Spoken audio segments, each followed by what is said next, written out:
Hey guys, it's Priscilla Kumar again. You always get what you ask for. Many of you have asked for me to bring back John. John is the psychiatry or mental health nurse who schooled in Ghana, went to Italy, went to UK, and finally moved to the US, and he's able to work here.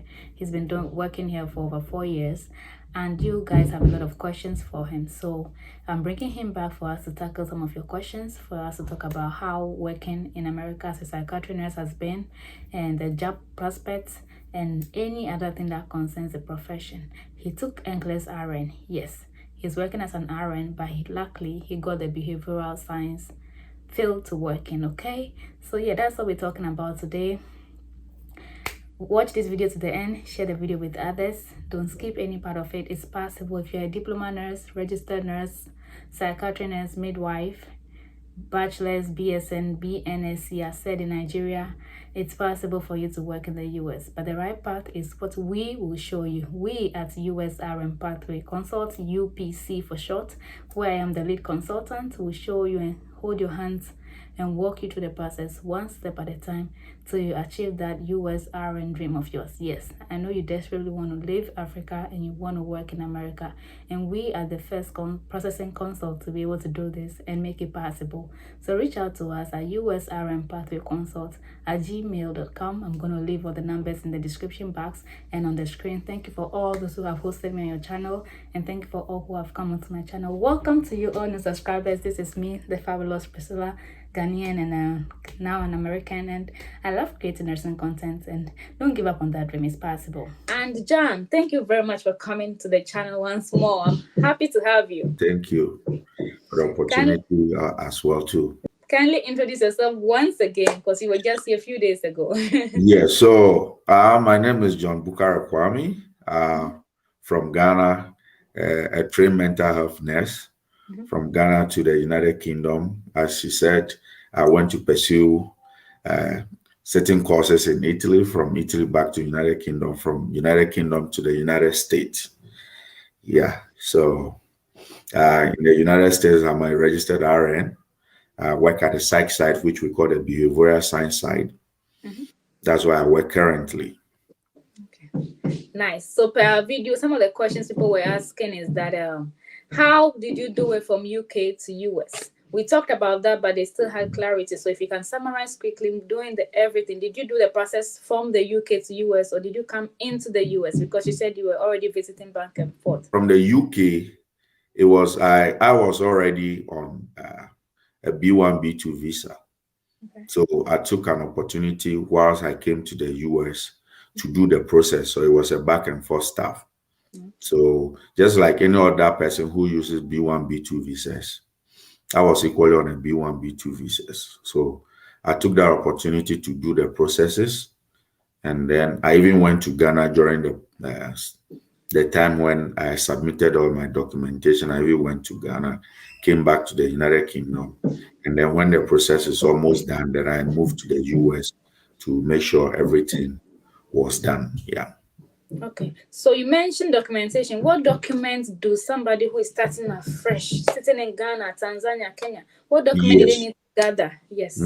So if you are if you're a practicing nurse or somebody who has just completed nursing school, because now you don't need to be a practicing nurse before applying, but the moment you completed nursing school and you satisfy the requirement as a nurse, not only the license aspect. Okay. You first of all have to make sure that you are in good standing with your school. Your school is able to issue you a transcript. Your school is able to fill certain documents that will be brought in your name for them to fill. Okay. So if you are starting the process, like I said, I normally use CGFNS. Yeah. You go to CGFNS website, you go on login, you create your account by using your email, and they will send you a code and then a link to click through your email. When you click that link and then you put in the code, then the registration process begins. You start creating your account. Now, during the creation of those accounts, they might be asking you your license number, the nursing school you attended, and then the primary school, JHS, and senior high school you attended. All those informations have to be provided. And after creation of the account, then you go straight to what we call the payment option, which is called, you go to the shortcut, and then you click on that side. It leads you to the payment option, and then the service you are supposed to be paying for. So you choose the CES, which is the Credential Evaluation Services, which is the licensure or the licensing aspect. Because I realize there are immigration aspect and other aspect. People goes to choose the immigration aspect and stuff. Please choose the licensure aspect. What you are doing is for licensure, and it's for professional purpose. Because they have academic aspects to there. So you choose for professional purpose or professional report. Then you follow the process as well, and then you do your payment. So doing your payment, you must be having your debit card or credit card to do that payment. After the payment, then the forms will come out, which you automatically sees that it says waiting for initial documentations. So those forms are distinguished. It tells you which forms go to which institution and which forms goes to the other institution. So mostly, if you are somebody who, let's say, let me use Ghana for instance like this, and I'll come to Nigeria. When, let's say, you are somebody who moved from high school to nursing training college. From nursing training college, you started working. In your case, there will be 3 forms that will come out after your payment. One will be your high school form that you fill and add your high school certificate. That one, you are supposed to upload it on the system yourself. You do it in PDF, merge them in PDF data, and upload it in the system yourself. That's the only document you can do from yourself. The next document goes to your nurses training college. They will take the form, you print out the form, send it to them. They will fill it and then add your transcripts in addition with sealed and post it on your behalf to CGFNS. When CGFNS receive, they will alert you through your email that we have received this documentation on your behalf. Now, after receiving that documentation on your behalf, they are now going to go through the authentication processes. To verify the seal and all the things they have received from the school, if it is genuine. Mind you, they have every institution in Ghana, they have their database in their database. So if you do anything, they know. I've had instances where even the school itself sent documentation, they rejected it and requested the school to respond to certain emails to confirm what they have received. So that place, they don't joke with those things. After it goes through that processes, which maybe in America here we call it QA, when it goes through that processes, then they approve it for you. So all your document that will come through will go through the same process. Now, from your nursing school, they have already sent yes. Now, Nurses and Midwife Council, these are to people who have had licenses. So that goes to Nurses and Midwife Council. They are also going to verify the license number you provided during the application form filling, whether that license number belongs to you, whether that license number is still active or suspended. So Nurses and Midwife Council is also going to provide them those informations and post it to them. It will not be you, the applicant, who will go and collect those information and send to them. The various institutions will have to send it to them. When they receive, they go through the same processes, the QA processes, and then after verification purposes, they approve it. So you see that on your application form, it says meet requirement. Meet requirement. There are some that they will say waived.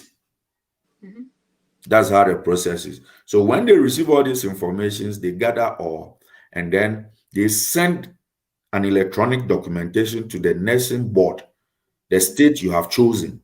They send an electronic documentation to them and send you a copy of that documentation to the applicant. But mind you, you will not get all the information that they have done about you. They are only going to give you a surface view information that you need. But they are sending a whole detailed information to the state, your transcript and everything they have received on your behalf is going to the state in addition to their evaluation they have done. So the state nursing board will now go through, and before they will go through, you have to now go and register with them as an applicant nurse. Just like in Ghana, where if you are finished with school, you have to register with Nurses and Midwife Council, which is a different body altogether, before they allow you to prepare a date for you to licensing exam. The same thing that happens here. So you register with the state nursing board, you do the payment, and then they will send you an email by acknowledging receipt of those informations. So they will let you know they have received your application for the state board registration. So after they've gone through those informations, then they issue you the letter of eligibility to test, which now guarantees you that now you can go and register for the Nclex. Choose your center, being it in America or South Africa or wherever there is an Nclex examination center, you choose. And then when you choose that, when you do the registration, first you don't choose. When you do the registration, what happens is that then they receive the information in their system that you have done registration. Then they will now officially send you the ATT. So the ATT allows you to now specifically pick a date and a center. So whilst you pick a date and then you pick a center, then as you start this process, I always urge applicants that the moment you start the process, start learning. Yeah. So when you get to some stage, they are just faster. After CGFN has released the report, the whole process become more faster and they catch up with you. So if you are not careful, you realize that you are relaxed and then the plane has gone. Yeah. So how long does it take from the day you register for CGFNS and pay to the day you get your CEF's report? How many weeks, months? So mostly the people that I dealt with, there are variations. It also depends on the individuals and their institution. Now, some individuals, after they have done with the application process and they printed the form, they don't send it to the various institutions because of monetary purposes. Some start saying about the postages and stuff. Now, those who have the money to do the process, maybe I've done the application today, I print it out. Tomorrow, I've sent it to somebody to go to, or maybe I've taken it to my nursing training college. Maybe my nursing school takes them maybe 2 or 3 days. The principal is around within 2 or 3 days. They have filled it in, print my transcript and added it. They post it. Posted normally takes 4 to 5 days to come to America if you use DHL or FedEx. Now, when they receive it, when you see, I will also address something here. Most applicants, the moment they realize that CGFNS confirm receipt of the application, they think that it means automatically I must reflect. No, when they receive the application, they have to authenticate it. And once they are doing those verification purposes, there are instances where they even email your school. Sometimes our schools don't respond to the email. In the US, when you attend school here, you don't even need to practically do anything with paper. Everything is through electronic. You only do your payment and it's really sad. Sometimes when you realize that your thing is delaying, please prompt your school. You have to follow up everything. Yes, prompt your school and let them know that CGFNS have not received any information from them, because some of them too is a trick. They want to make money from you, so they'll start delaying you. They want you to contact them, and then they start saying, well, with this thing we need to do. Some of you will not tell you pay money, but they'll be frustrating you, which means that they need money. That's very true. I experienced everything. This was part of my frustrations, and the consults came to be because so many people are stuck. They don't know what to do, and they don't know the steps. They don't know what the schools are frustrating them and all. But we will go and dig those things out for you. So then the person goes to take the Nclex, and how many days so do they find out the results, and how do they check it? So the Nclex, this is how the Nclex works. If you do the registration on the Nclex and you take the result, mostly it's within 24 hours. Even though they will tell you 72 and other stuff, it's within 24 hours. You write it today. Even there are instances you can write it in the morning. Late afternoon or evening, result comes out. Yeah. That's true. It's a computerized based exam. Yeah. So, so if the following day is not a holiday, your result will come. No matter what, your result will come, unless it's a holiday where maybe it will delay. How are the questions structured? Objectives, subjectives, a little that apply, just brief. And also, on the day of the Nclex, how is the setting like? Is it computer? Is it paper? I want people to know the details. So, on the day of you going to write the Nclex exam, you go to the center, they demand for your ID. Those of you who have a passport, you send your passport. Man, they'll be taking your fingerprint as well too, to identify you in their database system. So after taking all those informations, some centers have lockers. Yes. Everything you have, they will take all your pen and everything. Everything that you have, they will check your pocket. And they have cameras all over. So there's one person who is like a security or a security man watching the camera whilst you are writing the exam. Whatsoever you are doing, they are watching everything. Yeah. So after taking your fingerprint, identifying you with the information you provided and stuff, then after searching you, letting you put all your things in the locker, they mark you a locker number.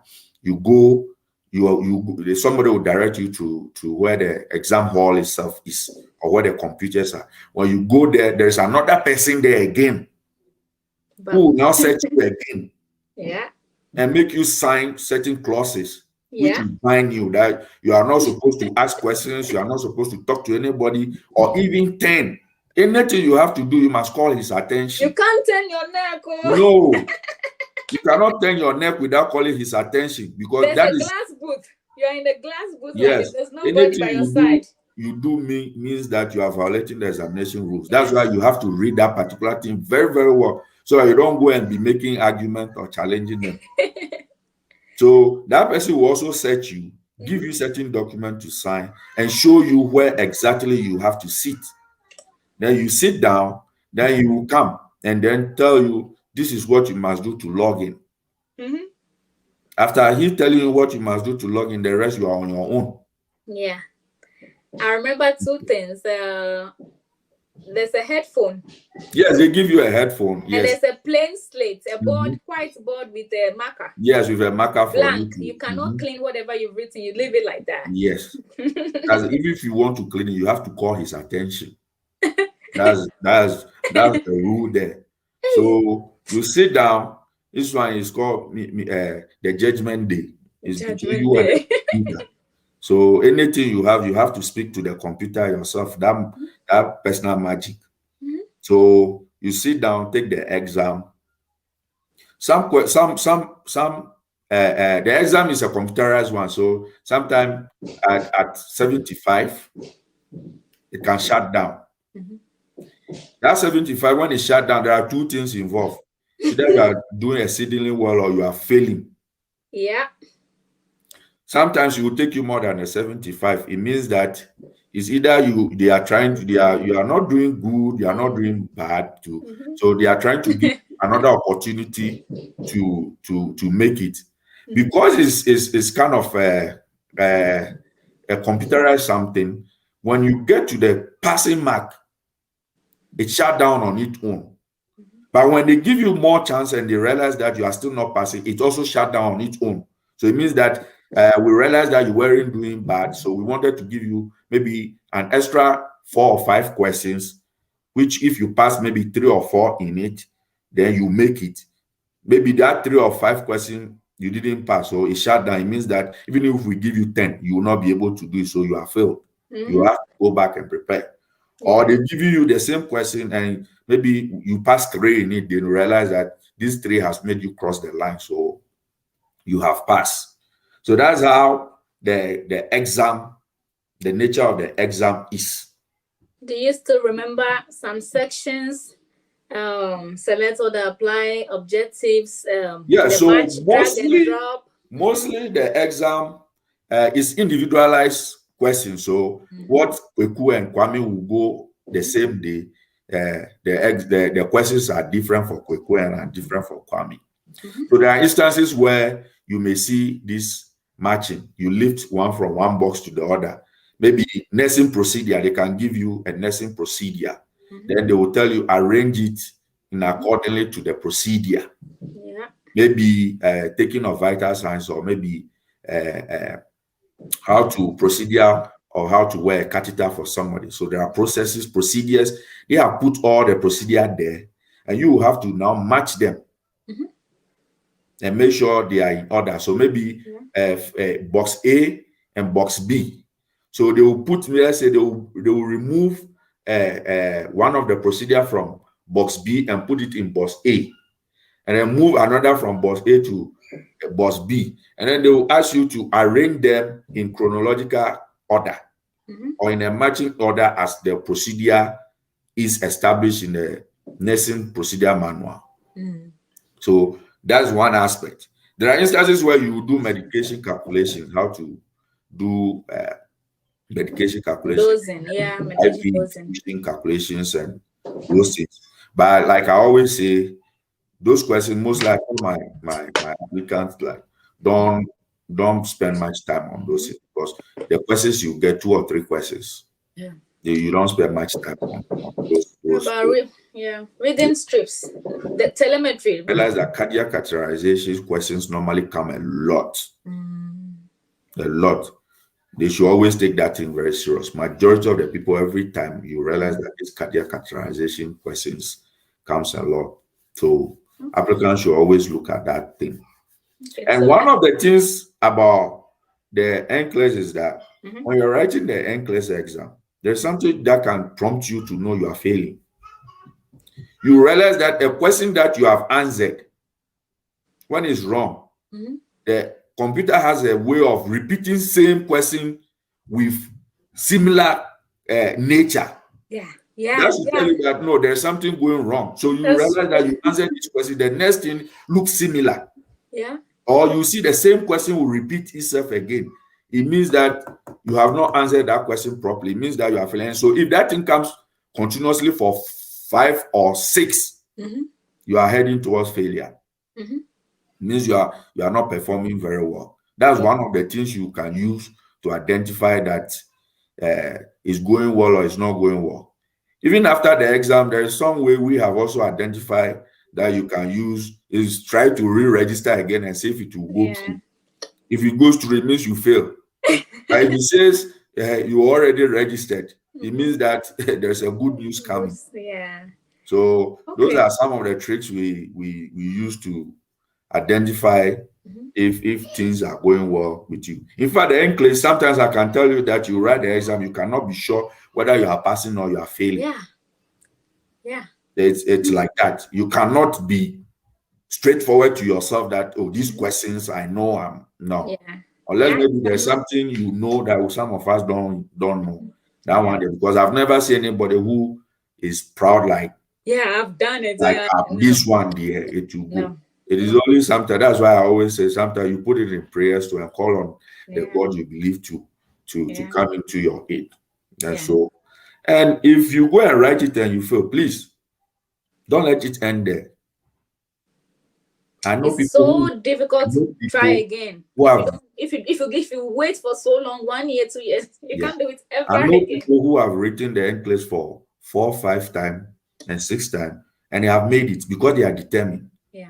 You see, America, especially when you are in America, America is such very stressful that you are combining work, family, before back home, they'll call you this and that, you two here too, you have the same issues, and then you'll be learning to write the exam. So sometimes a lot of people, that's how come you see Americans, when somebody is in America, they complain that the Nclex is difficult. It's not because it's that difficult, but it's because of the things associated that you have to be dealing with. You know, in Ghana, when you are schooling, you leave everything behind and it's about purely school. You have support.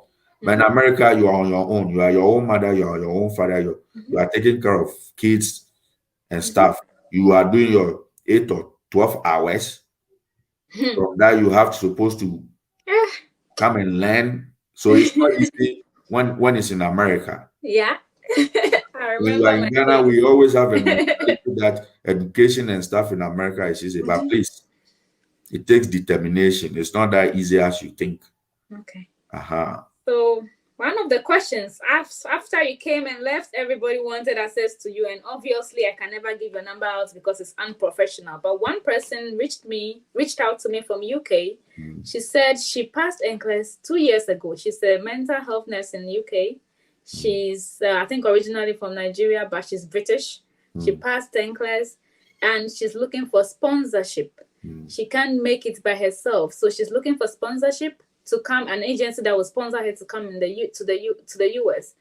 At the end of it, she got one agency that wants to send her to acute setting, and she does not want acute, so she turned it down. And since then, she hasn't been able to find an agency, and her license has expired one time. What advice do you have for her? That's is the expiration issue. I was coming to even talk about it. Yeah. Fortunately enough, you have raised that issue or that concern. Yeah. So in her case, she's her own cause of her own trouble. You understand? Yeah. You are not in America. You are in the UK. All you need to do is to take the advantage of this sponsor you. You enter into the country. Look, there are psych are all over. You see, the psych are not that big enough like the major hospitals to be using their money to sponsor you. Yeah. So those big hospitals normally want to They have sponsor money. those general fields and staff. Some of them even have the psych unit and staff. So what you should have done was that she should have taken the opportunity by allowing them to bring her here. When she enter and everything is done, then you can go to them and let them know that, look, you don't have the strength when it comes to the ICU nursing. Even though when they bring you, they will let you go for some training on that floor for some time and take certain exams and stuff. But then you still have to let them know that, look, your strength, you don't have the passion for it. They will not force you. They will not compel you. There's nothing they can do. In fact, they cannot do anything about it than to hit to you, because they know that you are dealing with women. And if you tell them that you don't want to do that thing so that you have to do any negligence something to cause any trouble for them. And so they have no choice than to make sure that you choose where you want to go. Yeah. So in her case, she had a clear opportunity that she should have taken advantage of by just allowing. All you need is to enter. America, all you need is just enter. Enter, you will figure and the rest, no. It's like it's there waiting for you to. They are begging you. In fact, this time around, the way they are begging people, they are begging you practically. So much shortage. There's shortage, so you can bargain what you want, and they'll give it to you. Yes. They don't. If A doesn't give it to you, B will give it to you. Yes, they are there. So all you need is what to just give you the opportunity to enter. Because the psych, if you want to, the psych is a specialized area. So if you say you want psych institution to pick you to do those process for you, if it's going to take 10 years, so you have to wait until 10 years. When all you need, some of them, they just want you even to be inside the country for them to employ you and do that, because that one you are with them. So you started working whilst they work, your paperwork for you. You see, because it's also involved cost bringing you. Yeah.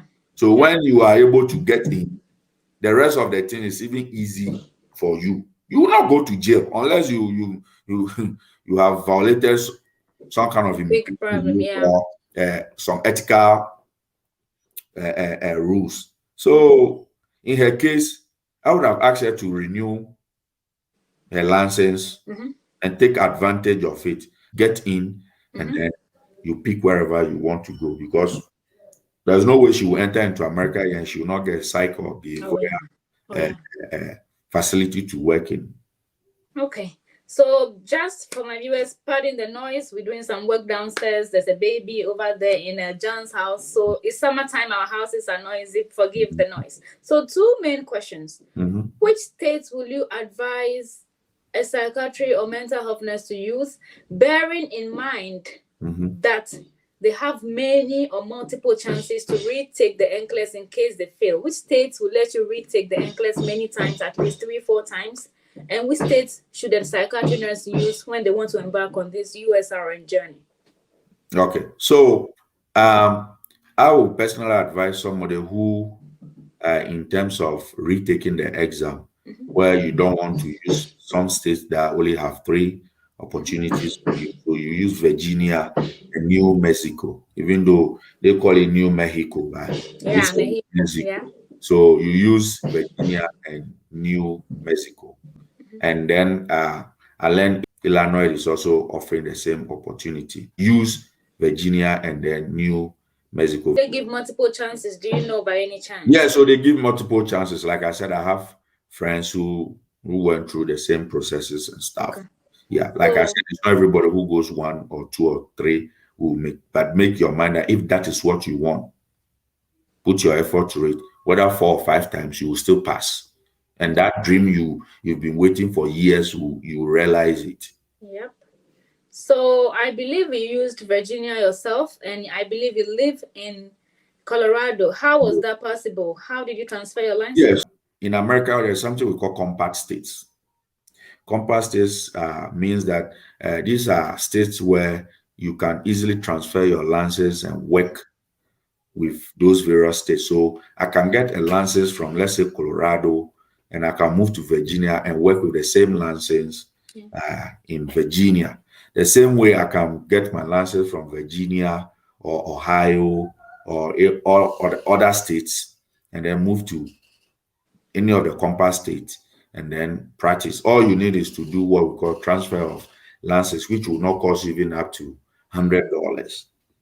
So all you need is to go and do your fingerprint request for the transfer from the states that you want to work. You request for them, and then electronically they exchange those informations from the state where you were registered, and then you just did. After that, it normally takes 15 to 20 days like that, and then they do the transfer for you. Then automatically you receive your certificate from that state. You start working as a nurse.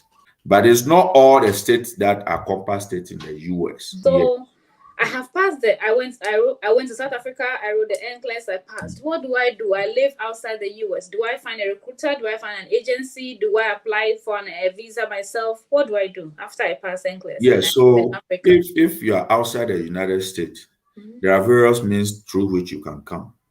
Rightfully, you can contact agencies, which they are there for businesses.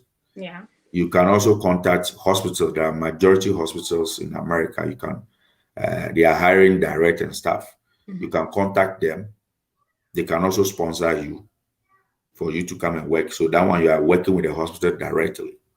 Okay. There are other institutions that our brothers and sisters here run certain institutions here as well too.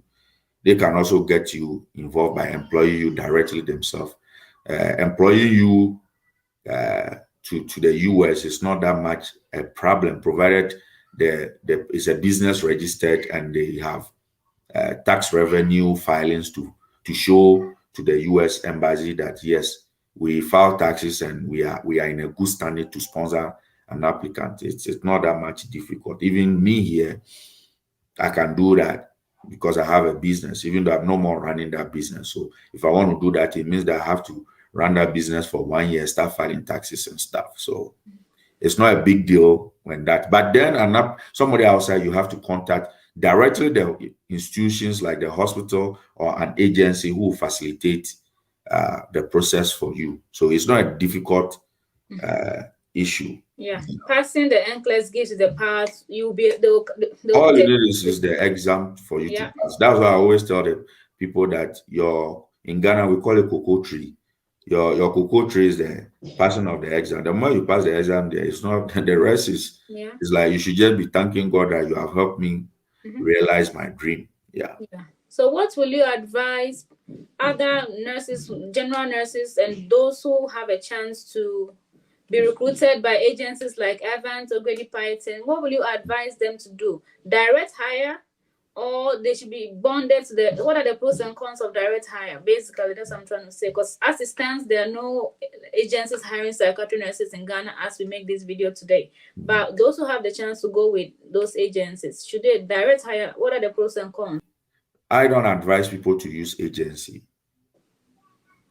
Reason being that the agency, there's one thing my people back home have some mentality is that when they hear everything free, they thought it's free. Excuse my language, not to be racial, but the white man won't spend his money on you free. No. Nobody, whether The white or black. agreement you are signing, read it very well. There are legal terms embedded in them. Yeah. It is that is how they also live.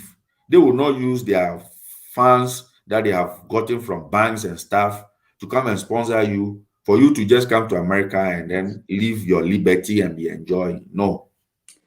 They don't know it for madam. What are they Yeah. benefiting from you? Somebody's business, they don't joke with their money. Yes. Not 1 cent. So what they do is that basically what they do is that they liaise with big hospitals like those that you can equally apply to.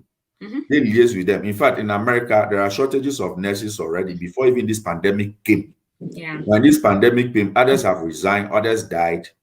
In fact, others have moved to other states and stuff because stress and stuff. Others have quit nursing. In fact, they need more.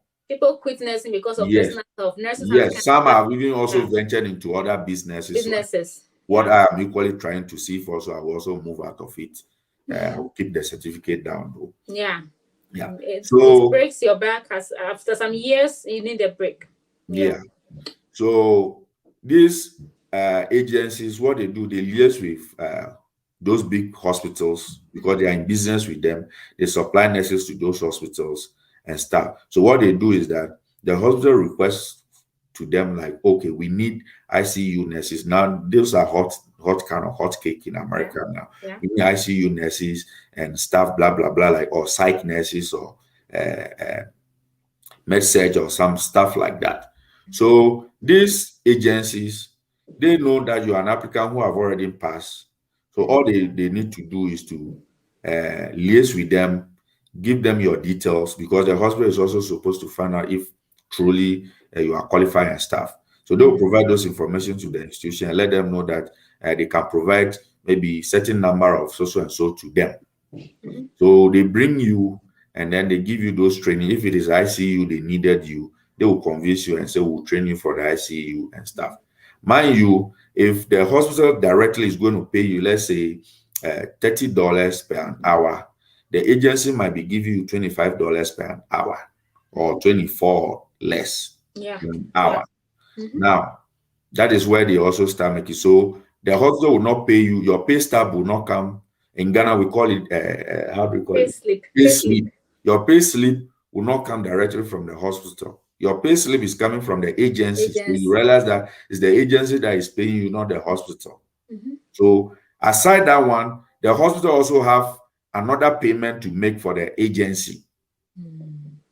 Now, there's some, like I always say, the sign-up bonus in America when you get newly hired. Every hospital wants to maintain you for some time, so they will give you a sign-up bonus, which is some, I call it free bonus money for you to spend, just to encourage you to make you stay with them for at least some 6 to 1 year to 2 years, depending on the facility policy. Agency will not give you that money. That money goes to them. So if it is 10,000, it is 5,000, it is 15,000. That money goes to them. You will not get that money. You are strictly abiding by their $25 payment. The more you do over time, the more they make that money. And with them too, you will not have the opportunity to work with another facility until you spend the number of years, which normally is 2 to 3 years, 6 months, 5 months to 3 years. You have to work with them until you have service, because based on their calculation, that's the number of years you must work for them to recuperate their money they spend on you and make their profit as well too, as they also pay their workers and staff. I think between 3,000 to 6,000 hours of your shift. Something crazy like that. That's 3 years of your life. Those are some of the things you go through. Now, they are offering cars as well too. And that's one dangerous aspect people don't even know. They are liaising with dealerships. Car dealerships. Yes, they liaise with car dealership. And in America, before you can get those things in a little bit subsidized, you must have what we call a good credit score. But in this case, you are just migrating to the US. You have 0 score. In fact, you are starting from 500 or so. So nobody will even lend you anything with that score. Yeah.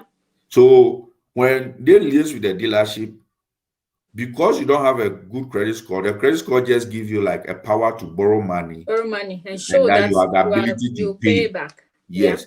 But because you don't have a good history, they, instead of, let's say the car is $20,000, they will give it to you like from 25 to 30,000, because it's like a risk they are taking.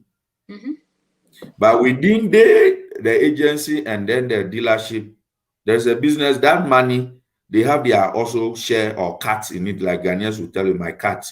They also have their cut in it. The percentage in it, the Yes. one they got. But it will go against you. So you, even as much as you might even end up, because that car you are paying for 5 years to 10 years. So even if you finish your 2 years or 6 months or 3 years, you still owe them, because the car, you must finish paying for the car. Some too have some trickish way of doing certain things. What they do is they will ask you to go and look for the car. The agency will ask you to go and look for the car of your choice, and then they will give you the money to pay for it. So I feel you grab you, like somebody will say in tree. You are in a tight corner. You see, so now they expect you to be paying that money. So instead of that, let's say you find a car of 20,000, they will give you the 20,000 to go and pay, but you are not paying 20,000. You are going to pay more than the 20,000, because they are telling you that it's a bank borrow money. That's a new trend. So what I normally ask people is that those of you who also have taken the agency, if you come and they are offering you car, you can refuse the car. Talk to your family back home or your friends in America. They can borrow you $3,000 or $4,000 or $5,000. You can buy a good car of your choice and be using that money, or that 5,000 or 6,000 you borrowed. If you work in America, within 3 or 4 months, paying your bills, and within 3 or 4 months, you can offset that bill. And when you work later on and you have a taste for luxury stuffs like me, then you buy your big cars that you want to use. That way, now you have the money. You have also built your credit. If you are lucky enough, you have other good friends who are already in America, they can also put you on their credit. So they can apply for credit, put you on it. When they do the payment, it reflects on yours. When you also do the payment, it reflects on yours as well too. It builds your credit faster. In fact, that's what I used to. So within 6 months, I was having 720 credit score within 6 months. Then these credit card companies keep writing, sending you by force. You have to take me. I don't look at those things, because if you want to follow those things, you will cry in America. So those are the things you do smart. If you are smart and you have somebody who want to assist you, they can do those things for you. Now, with somebody who want to you want to come without agency, Self-sponsor. so you just contact the hospital, like I said initially. You apply to the hospitals and stuff. They will reach out to you. They will do the onboarding process with you. They will give you a document to sign, where they will ask you if you want them to sponsor you, provide all the necessary informations and stuff. And when you come, they will give you your sign-up bonuses and stuff. And then they retain you. They will also give you some kind of rules to follow. You'll be bonded, but not as the agency will do. They, even though they are bonding you, they are still paying you how much you deserved. They are paying you your insurance. They are giving you good insurances. You get other benefits, yes. benefits and whatever. So you have all those things. You get all those things yourself. Unlike the agency, you will not get those things. All they are doing is to be giving you how much you are supposed to receive without any benefits. They will give you your sign-up bonuses and stuff, and then they retain you. They will also give you some kind of rules to follow. You'll be bonded, but not as the agency will do. They, even though they are bonding you, they are still paying you how much you deserved. They are paying you your insurance. They are giving you good insurances. You get other benefits, yes. benefits and whatever. So you have all those things. You get all those things yourself. Unlike the agency, you will not get those things. All they are doing is to be giving you how much you are supposed to receive without any benefits. Okay. Thank you very much. You definitely come back. You're gonna be a regular face on this channel because I know they're gonna comment again. John has to come back. So pack your questions for the next time John is coming back, so that when he comes, I'll ask your questions. So one last question with the IELTS, can you just make it quick? Then we end it here. Do they need an English proficiency test or not? No, it's a big no. They waive it for you, so it's a big no. Don't go wasting your money registering for IELT, buying books, trying to now go and be learning and invest much of your hours that you could have used to do other productive stuff.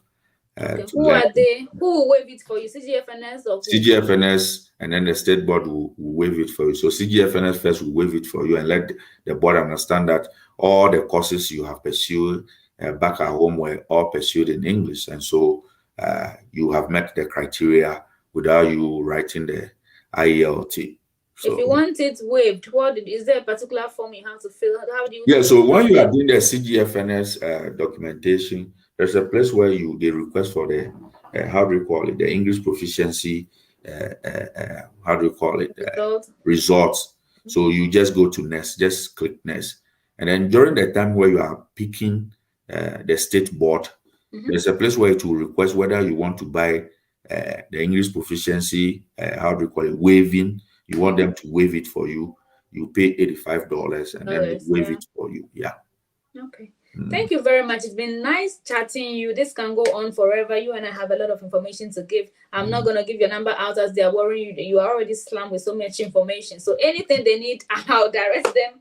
I'll take their questions. Yeah, they should put it in your comments. Yeah. And I'll get in touch with you and I'll provide the answers when I'm available. Yeah. So all you who are telling me, I know John, I know it's a little trick, and I know that. If you know me, you should be able. If you are somebody who knows have his number, you should be able to have my number, because my number is with people who knows me. Yeah. It's been so great having you. Get ready to come back. You're gonna be back definitely. You have so much information, and I have a lot of respect for you and your time. And I'll see you next time. Bye bye. All right. Bye bye.